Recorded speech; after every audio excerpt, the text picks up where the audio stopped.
En Colombia ha ido creciendo la incidencia de tuberculosis, entonces es más probable que se encuentre con muchos más casos en los últimos años de tuberculosis aquí en Colombia. Bueno, la mayoría de los pacientes que se infectan por el bacilo de la tuberculosis van a desarrollar una infección latente. ¿Cómo se diagnostica la infección latente? ¿Con qué prueba? Colada. Una vaciloscopia. Eso sería aquí. ¿Con qué? Con la prueba de la PPD, la prueba de Mantoux, la PPD. Entonces, ese es para el diagnóstico de infección latente. Solamente un 5% de los pacientes van a desarrollar una enfermedad activa. Ahora, los pacientes que hacen una infección latente, la ventaja es que cuando se exponen nuevamente al bacilo de la tuberculosis, la probabilidad de desarrollar una infección activa es muy baja. Contrario a los pacientes que tienen presentación inicial como una enfermedad activa, los pacientes si se exponen nuevamente al bacilo de la tuberculosis tienen mayor probabilidad de presentar una infección activa. Pero aquí lo que tienen que tener en cuenta es que la mayoría de las infecciones son latentes, un porcentaje muy pequeño activa y otro porcentaje que no se sabe cuál es, eliminan completamente el bacilo. Bueno, y el paciente con infección latente tiene una probabilidad de reactivación del 5%. O sea que es muy bajo también la probabilidad de tener un paciente con tuberculosis latente se active. ¿Cuáles son los factores de riesgo para activarse la tuberculosis?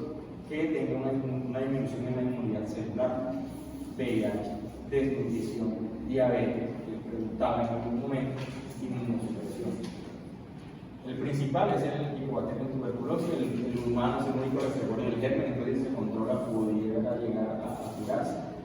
Generalmente, entonces, así de rápido, la fisiopatología se adquiere el bacilo de la tuberculosis, puede llegar a eliminarse en la vía superior, pero si logra bajar, el macrófago alveolar va a ser el que va a autorizar el germen, pero el bacilo tiene algunas mecanismos que hacen que el macrófago no lo lice, no se una con el fagosoma, entonces el bacilo va a sobrevivir en el macrófago alveolar.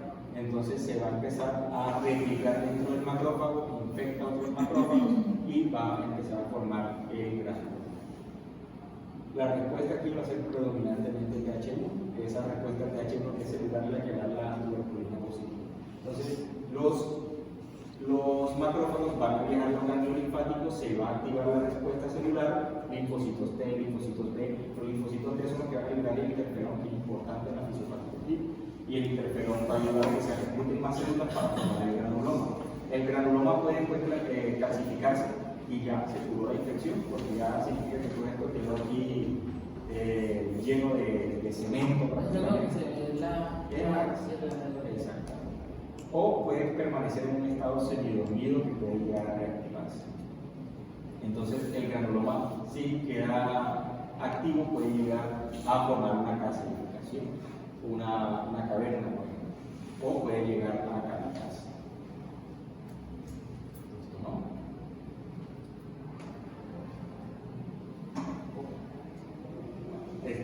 Hay unas formas de presentación de la tuberculosis, y es que los pacientes cuando se exponen, como les mencionaba, un porcentaje que no se sabe, pueden llegar a eliminar completamente el bacilo de tuberculosis y uno va a encontrar ninguna señal de ello. Hay algunos pacientes que utilizan la respuesta inmune adquirida y van a lograr mantener o eliminar el bacilo de la tuberculosis. Esos pacientes, como si usaron la respuesta inmune, van a tener un tipo de respuesta. La PTDS positiva, el IGRA, que es otra forma de evaluar la presencia de TB latente, también va a salir positivo. Entonces, los pacientes que ahí desarrollan una infección latente, que van a formar el granuloma, van a tener la prueba de tuberculina positiva, el IGRA positivo, y estos pacientes con infección latente necesitan tratamiento. Y a los otros son los pacientes con una tuberculosis activa, que además de tener todos estos positivos, van a tener el cultivo positivo, el extendido también puede estar positivo, son pacientes infecciosos. Como tienen una enfermedad activa, va a ser bacilífero y requieren su tratamiento normal. Estos son los riesgos de progresión de una enfermedad latente activa que hoy mencionamos: HIV, trasplante, uso de alcohol, diabetes. Bueno, los síntomas, entonces, lo principal va a ser la tos de más de 2 a 3 semanas. Una tos productiva, y eso se llama. Una tos productiva de más de 2 a 3 semanas se llama. Hemoptisis. Esa sí pregunta de examen. ¿Qué? Ajá, tiene una tos productiva de más de 2 a 3 semanas, ¿cómo se llama eso? Eso es un diagnóstico. O por lo menos bronquitis. No, bronquitis es tos productiva 2 meses durante los últimos 2 años, 2 meses, 2 a 3 meses por año. Son 2 semanas sintomático respiratorio. Ese es un diagnóstico porque todo paciente sintomático respiratorio tiene que descartar tuberculosis. ¿No hay escuchado? ¿Cómo se llama? ¿Cómo se A llama? veces se Sintomático respiratorio, ¿no lo sabía? nada. Hoy estoy. Entonces ya saben, todo paciente Sintomático que respiratorio. esté tosiendo es sintomático respiratorio más de 3 semanas y hay que descartar de tuberculosis. Puede presentarse como hemoptisis, anorexia, sudoración nocturna, importante preguntar, dolor torácico, fatiga, un porcentaje de los pacientes del 25% puede que no presente tos. Hay esto es importante porque es de la guía colombiana. Entonces, en la población general, dice, se considera sintomático respiratorio a toda persona que presente tos y expectoración de más de 15 días. Eso es lo importante. En los pacientes con VIH, que también es importante, no se utiliza esta duración, sino es tratar pacientes con VIH o inmunosupresores. Se considera sintomático respiratorio que presente tos con o sin expectoración, fiebre, pérdida de peso o sudoración nocturna, o sea, no necesariamente tiene que tener esto, de cualquier tiempo de duración. Todo paciente con VIH que tenga un día o más tosiendo puede tener tuberculosis y hay que descartarse. En las poblaciones vulnerables, niños que no importa, la población vulnerable son, por ejemplo, los que viven lejos, los presos y todo eso. El examen físico, buscar inspectores, sonidos bronquiales, esto puede ser prácticamente igual que en un paciente con una neumonía, pero sin buscar adenopatías. Y si escuchan algún sonido anfórico, un canso que va en la botella grande, bueno, si es un sonido anfórico puede ser una cavilación. Hay varios patrones radiológicos para la tuberculosis, se dividen entre primaria y funcional. Entonces, la principal presentación de la tuberculosis primaria va a ser en linfadenopatía. Es principalmente en niños, pero también se puede presentar en adultos. Entonces, si ustedes van a la linfadenopatía, miren que está con un realce en el borde y con una necrosis en el centro. Entonces, son linfadenopatías. Todo esto es linfadenopatía, la principal presentación de tuberculosis. La otra forma es la parenquimatosa, que es prácticamente igual a un paciente con una neumonía, una condensación homogénea. Va a ser, va a ubicarse principalmente en los segmentos superiores de los lóbulos inferiores.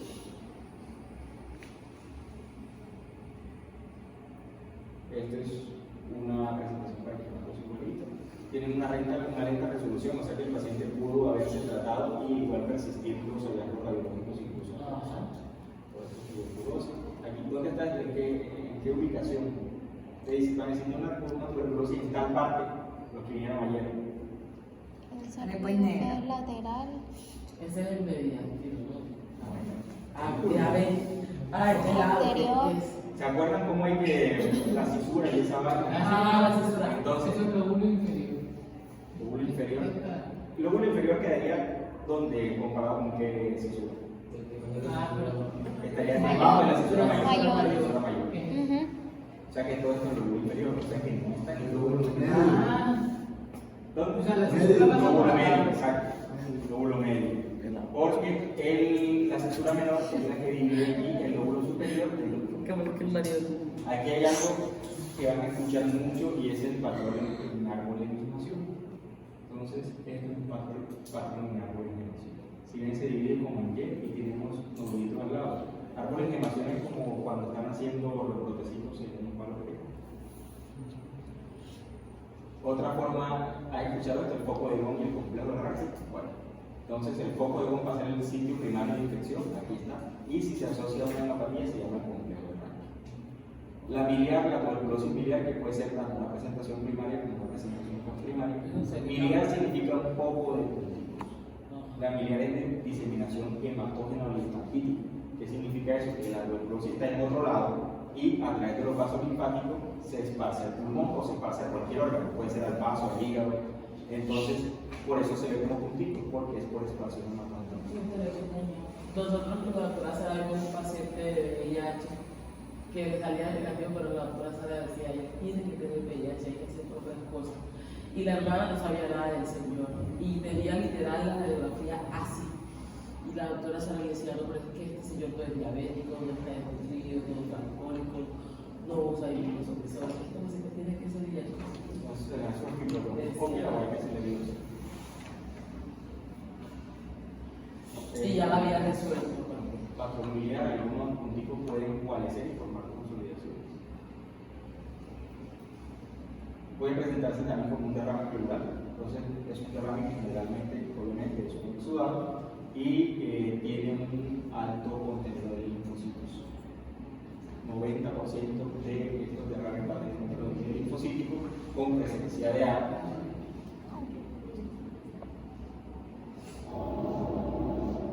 La consolidación, que ya esta es para la tuberculosis postprimaria, entonces esta fue la que vimos ayer. Aquí está una lesión prolongada que parece que estuviera radiolúcida en el centro, con un borde relativamente definido, una consolidación que es una calcificación. Y en comparación con las primarias, estas sí van a ubicarse en el lóbulo superior.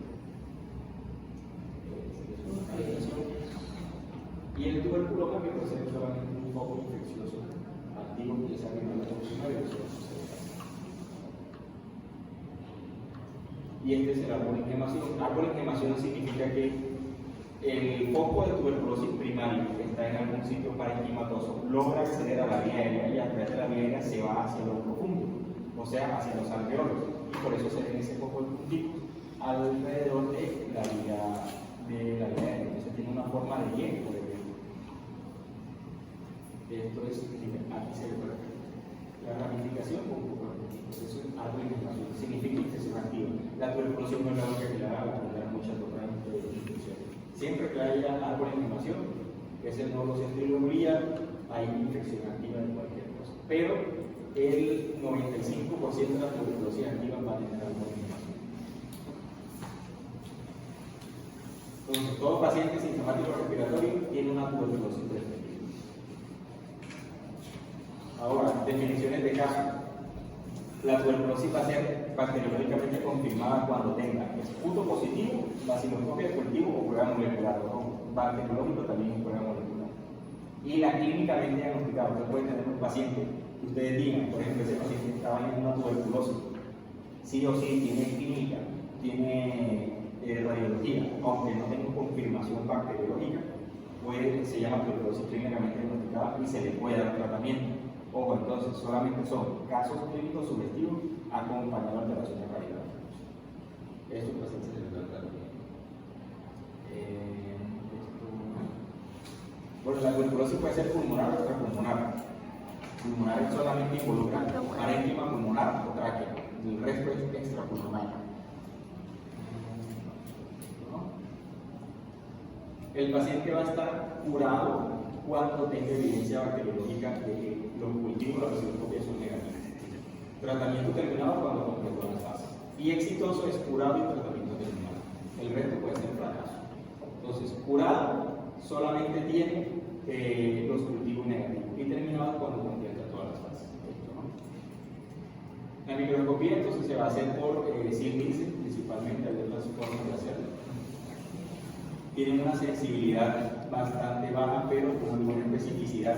¿Por qué se mandan 3 muestras? Es importante saber por qué se mandan 3 muestras. La probabilidad de captar el vacío es más alta en la primera muestra, baja en la segunda y un poco más baja en la tercera. Cuarta, quinta ya no sirve. Entonces, ¿cómo se debe?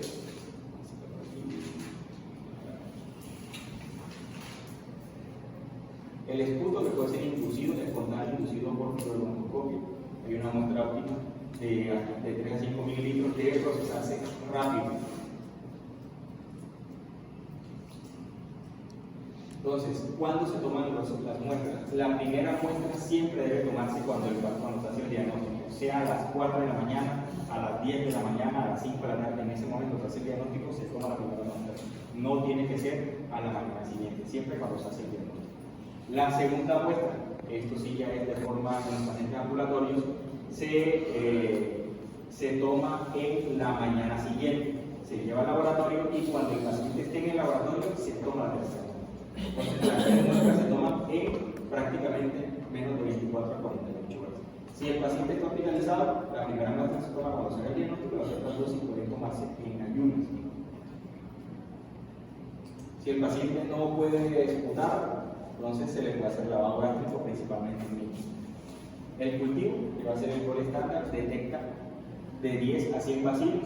En cambio, para que la microscopía sea positiva, el paciente debe tener de 5.000 a 10.000 bacilos por minuto. O sea que si el paciente tiene menos de 5.000, puede tener todavía tuberculosis o tiene tuberculosis y se llama paucibacilar. Bueno, el cultivo detecta poco. Hay varias formas de hacer cultivo. El mejor es en caldo líquido. Entonces ya no se manda ni en base de huevo ni en gas sólido, sino en caldo líquido. Todos los cultivos de tuberculosis deben ser en medio líquido. La máquina de hacer cultivo.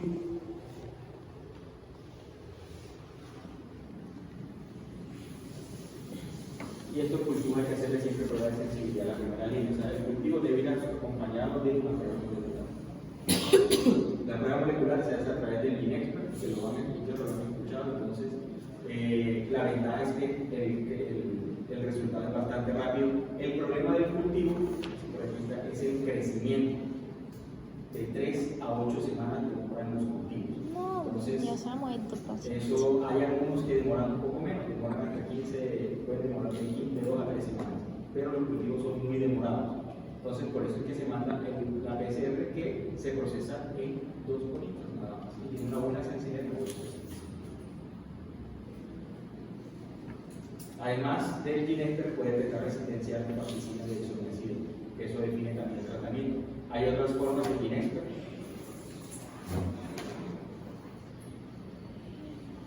Estas son las principales indicaciones del Ginexpert: VIH, inmunosupresión, menor de 15 años.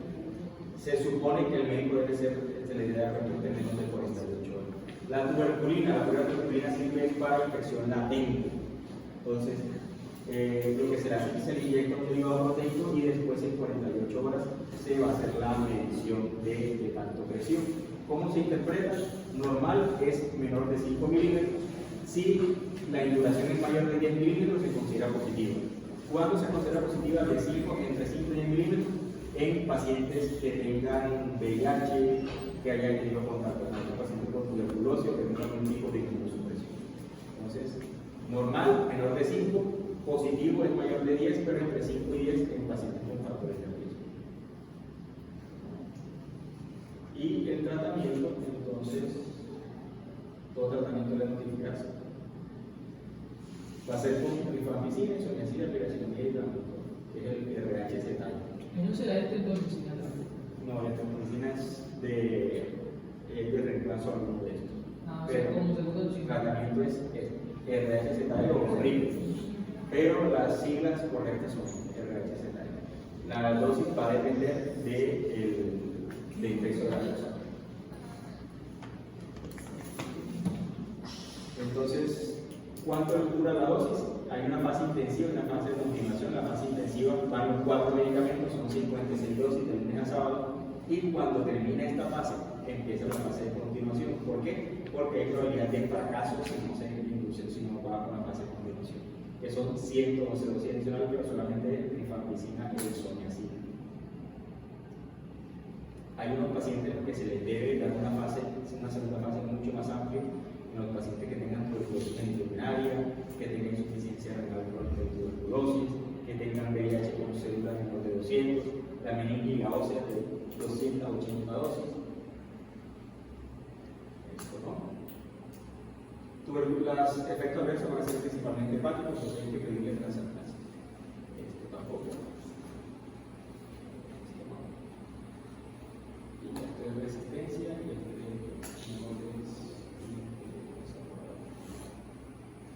tuberculosis latente, entonces, ¿a quién se le descarga la tuberculosis latente? Al paciente que tenga VIH, a los niños, a los enfermos renales hemodiálisis, importante a los pacientes que vayan a empezar terapia biológica para enfermedad previo al trasplante también.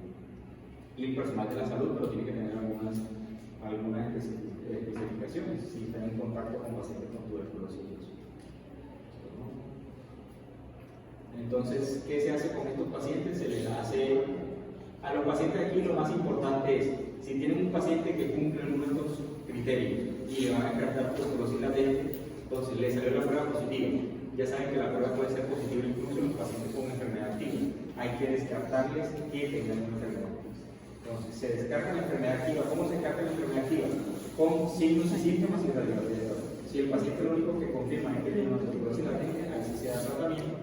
Y el tratamiento es solamente con isoniazida o isoniazida más rifamicina.